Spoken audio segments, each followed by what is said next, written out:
Yeah. Success they had as a defense, obviously coming up short, but the fewest mental busts you'd see the day two. What's the kind of level of focus? Well, we saw it initially when we came back from the short break we had after the bowl game, that in the weight room, the comment was, man, we just feel like we just picked up right where we left off. And we were just so far ahead in that component. And then you saw it also in spring football. And just because there's obviously there's less time between the last time we did something. But I think we had so many young guys that had all those bowl practices that are back. And so I did feel like that the first two practices had much better tempo, much better execution than you usually have when you come back from being off for this long. So I think we continue to see reap the benefits of having a bowl opportunity, having a late bowl game that gave us more practices, and having so many guys that were a part of that are back with us right now. So yeah, it definitely showed up, both sides of the football. How do you feel like the new guys and staff are kind of meshing with? Yeah, it's kind of like what I said. I think on Friday, I didn't feel like there was there wouldn't be a whole lot of time that would be needed to get a gel, because I felt our staff had great chemistry already, and I think it showed out here on the field. Just pick up, like you said, we do have three new guys, but they're doing an awesome job with the players. I feel like that there's a connection with the guys in the meeting rooms as a staff, and they're all on the same page. They're guys that that I think fit with us, understand the culture we're trying to create, understand the energy we want in practice. I just love the way Coach Jones and just chases his guys around and coaches them, and Coach Peeps is the same way. Coach Wright, man, they're just coaching every single rep. They're running with the guys. They're building relationships, and their players are having. One of our focuses is the body language and the eye contact. We're seeing more of that already as an emphasis, but those guys have bought it. And I think when you have a staff that believes in what you're doing, we've established a culture of, well, this is how we do things in Indiana, and they've just bought into that, come into that, and kind of hit the ground running. So I think all those things kind of fit into making it a very seamless transition and letting us have some really, really productive first three practices. Kane was talking about Coach Peoples being a real technician in terms of teaching technique and all that. What does he bring in terms of what he bring to the defensive line? What can they learn?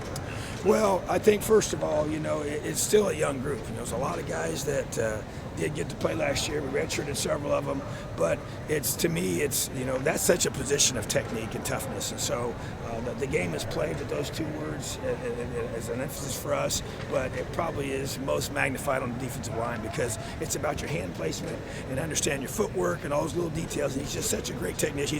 When you're a great teacher, you understand that not everybody learns one way, and he's very, very diverse in the drills that he does, more diverse than any I've been around in regards to being very, very creative in the way he does things. So I think it allows a lot of different guys to be able to be affected in a positive way, because not every single guy's going to pick one up, a certain drill, a certain way, or whatever you teach. And so I think he's able to individualize the techniques for his guys, and just really understands how guys learn. And I think what's going to show up for us is, I think, better run fits, and then hopefully better pressure on the quarterback, because the rush and the passer is a big deal. It's hard to create those one-on-one wins in this league because the offensive lines we play against are so talented, but I feel like that he'll do a great job with really maximizing the hands and the feet, allowing us to be able to get better and better every single day.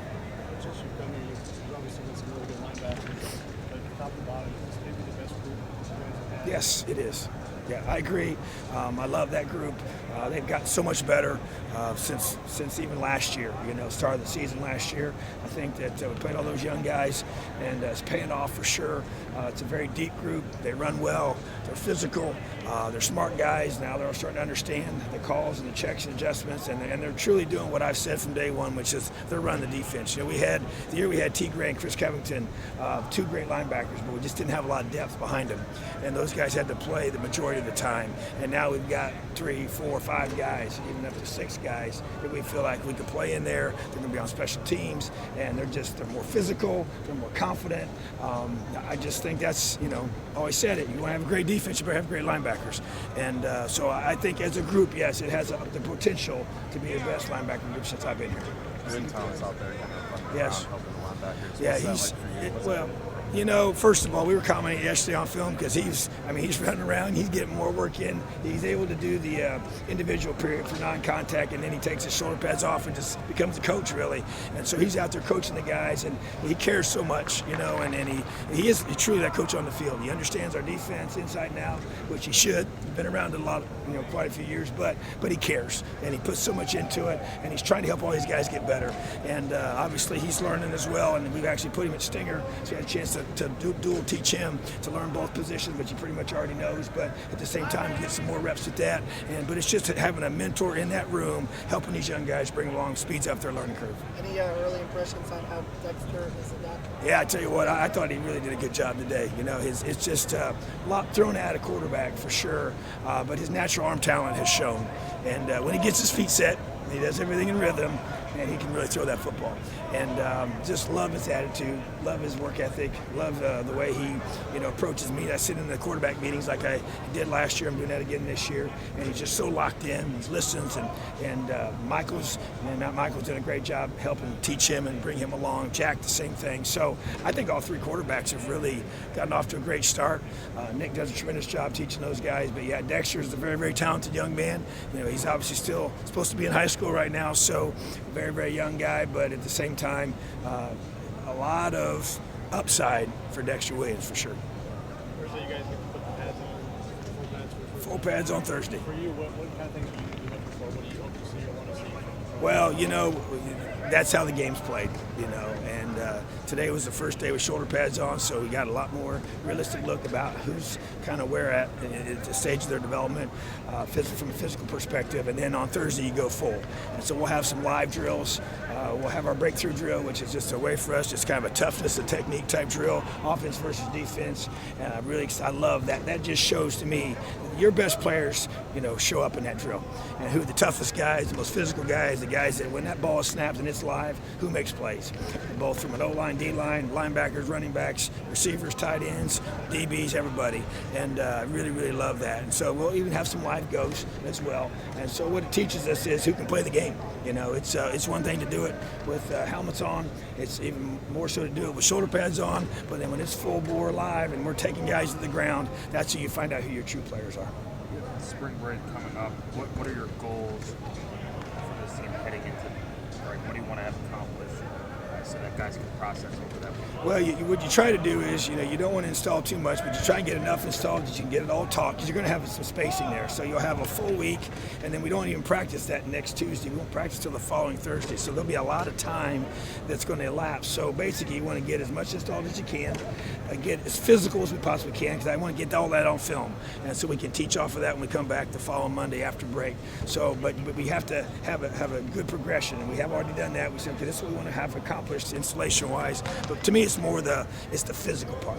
You know, I like to be able to, you know, we've gone 3 practices in 4 days, and we followed this model the last 3 years, and so it's been really good for us. And then we'll go full pads, like we said, on Thursday, and get a really, really physical practice, a lot of good reps in there, and then we got a lot of film to grade ourselves. Our players will go off for break, we'll come back, get everything refreshed, have some space learning, review a bunch of things when we first get back, and then start installing again.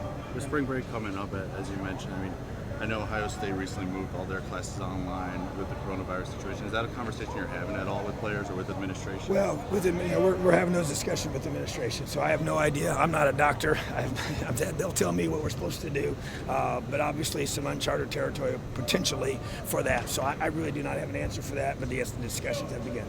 With reshuffling on defense a little bit with guys playing different positions, how much of that is you have the right pieces and now it's just trying to plug them in the right place? Yeah, I think it's about maximizing depth of our roster. Things happen during the season. I think spring, especially when you got some guys that have been here going into their 3rd season, some guys their 4th season here, you know, they should have their base position down.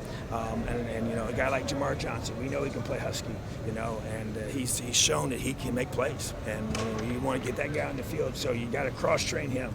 And so he's been a free safety. You know, same thing with Fitzy. You know, he's been able to move from free safety to Husky. And so to give us more depth. And that give us, when spring's over, we feel like we have 3 or 4 guys that can play that position at a high level. And the same with the rover spot by moving Raheem Laner. We know he can play corner. He's been here several years, and now we get a chance to get quality reps at that position. So don't really know how it's all going to flush itself out in the end, but we're going to get our best 11 on the field, but we're going to play a bunch of guys. And that's been our philosophy since I've been here, and that's not going to change. And it helps us to finish games and finish the season. Coach, for you personally, during your 4 spring era, I guess, do you feel more and more comfortable as these springs go by? Absolutely. Just in so many different ways. I just feel like even just the whole, managing the whole practice, and feeling where I want to be and the things I want to emphasize and just be able to flow that you get and just kind of anticipate things that you're going to, have issues with and just not calling the defense and just being able to control everything and kind of tweak what you want to tweak. And I just think it makes you a more effective head football coach.